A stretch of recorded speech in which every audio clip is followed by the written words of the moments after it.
Hi, I'm Alex Nemish. Let's check out static analysis and Haskell Editor features. Marlowe is non-Turing complete language. That means that all contracts terminate at some point, and we know the maximum time a contract can execute beforehand.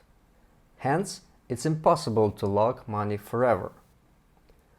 In the contract Pablo created, the expiration time is 40. And we can see that it's actually the maximum time out we're waiting for, after which we close the contract. The beauty of Marlowe design is that it's possible to analyze contracts statically using SMT solvers. SMT solvers are a class of software that solves equations in symbolic form. We represent a Marlowe contract as an equation and ask the solver if it could find a sequence of user inputs that would lead to a partial or failed payment. For example, in Pablo's contract, if by mistake we ask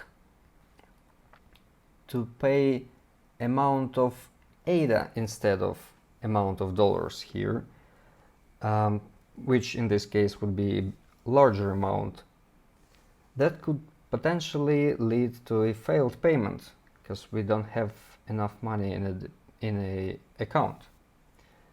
And this can easily be missed during development because it's easy to make a mistake.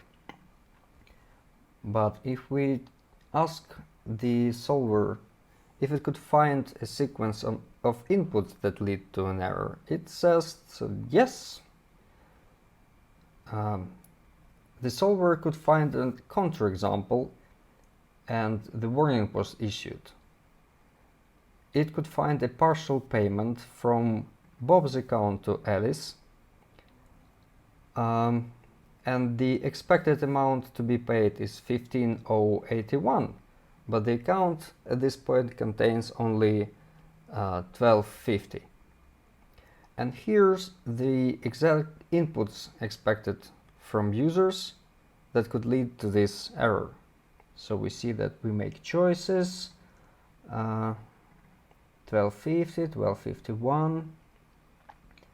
We do respective deposits, and after that we use the wrong value and try to pay a wrong amount. I want to show you the holes feature Pablo mentioned in his part of the talk. We can create contracts using quick fix feature of the editor. Let's construct a simple trust fund contract. Alice deposits money into a contract in a way her son Robert can obtain the money at maturity date. The contract allows Alice to get her money back before the maturity date if she changes her mind. First, we need to make a deposit, say before slot 3, otherwise we do nothing. The action we expect is deposit into Alice's account made by Alice, row Alice. We can format our document to make it more readable. Let's expect a default token and value 1 million.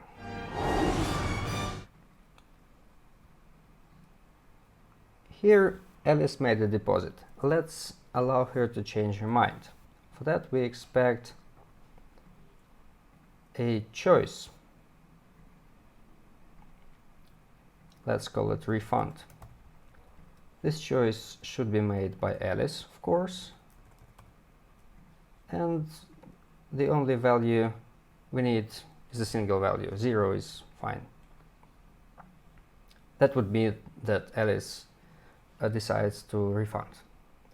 In this case, we just simply close the contract because money deposited to Alice's account will be refunded on the contract closure. Let's say maturity date is 10, slot 10. In this case, we need to pay money to Bob. We use pay construct from Alice's account We pay to Bob.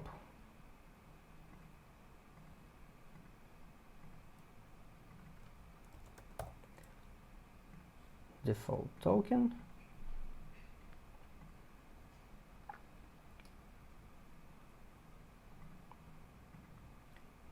Value. Let's copy paste.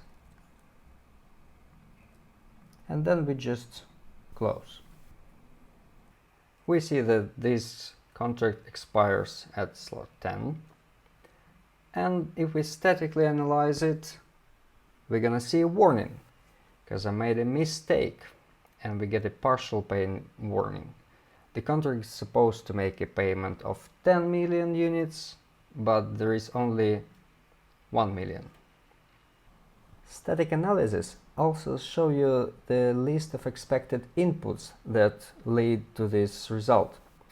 For example, we see here that first we expect a transaction with the following inputs. We expect a deposit from Alice of 1 million units. Then we expect an empty transaction with slot interval 10 to 10. That means that we need to produce a transaction after slot 10. In this case, we'll get to this pay construct that tries to pay 10 million units instead of 1 million. One way to avoid these sort of mistakes is use a special construct, available money. So we can take all the available money on Alice's account of default token. That should work. Let's simulate execution of this contract using input composer and transaction composer. On blockchain, a contract is executed to validate a transaction that transfers tokens. Marlowe contract receives inputs and ensures a transaction is handling tokens according to the inputs and the contract logic. A transaction can contain 0, 1, or many inputs at once. Our smart input composer analyzes a contract and provides a list of possible inputs on each step of a contract. In this case, the only possible input currently available is to deposit a 1 million units of ADA into Alice's account. We can press this plus button to add this input to a transaction. If we apply it, we'll see in logs that we deposited 1 million units into Alice's account. And in the current state, we see that account 0 of Alice contains 1 million units.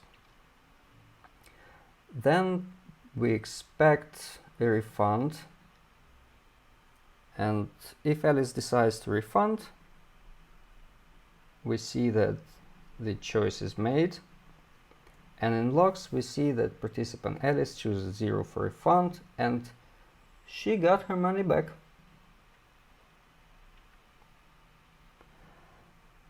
Let's assume that everything works as expected and we get money from Alice, and we wait till block 14.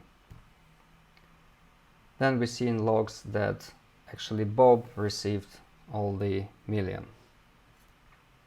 and the contract is closed. Many common mistakes are immediately shown by Marlowe Playground. Let's say you try to choose value out of bounds. You get a warning and you cannot use this input.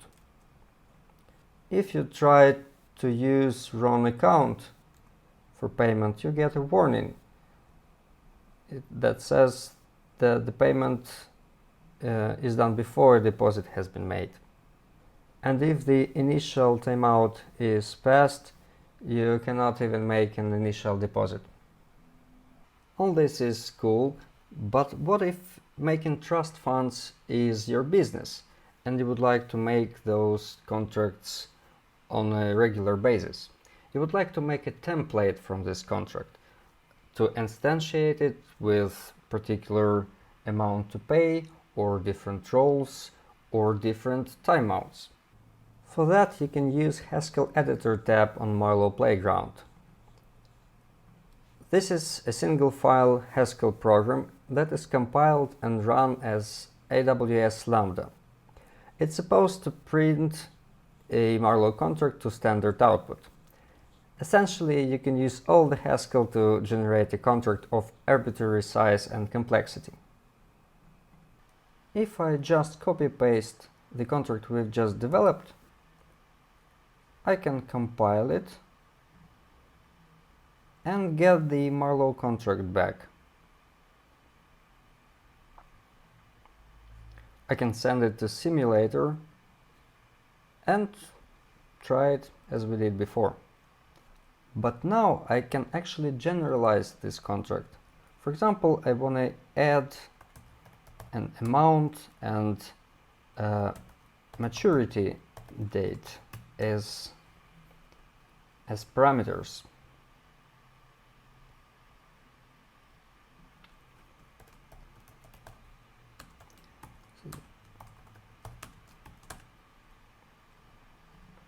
Amount I would use for amount to pay, and maturity date I would use here. Now if I apply 5,000 and slot 12 and I compile, I can create an instance of a trust fund for 5,000 units that expires on slot 12.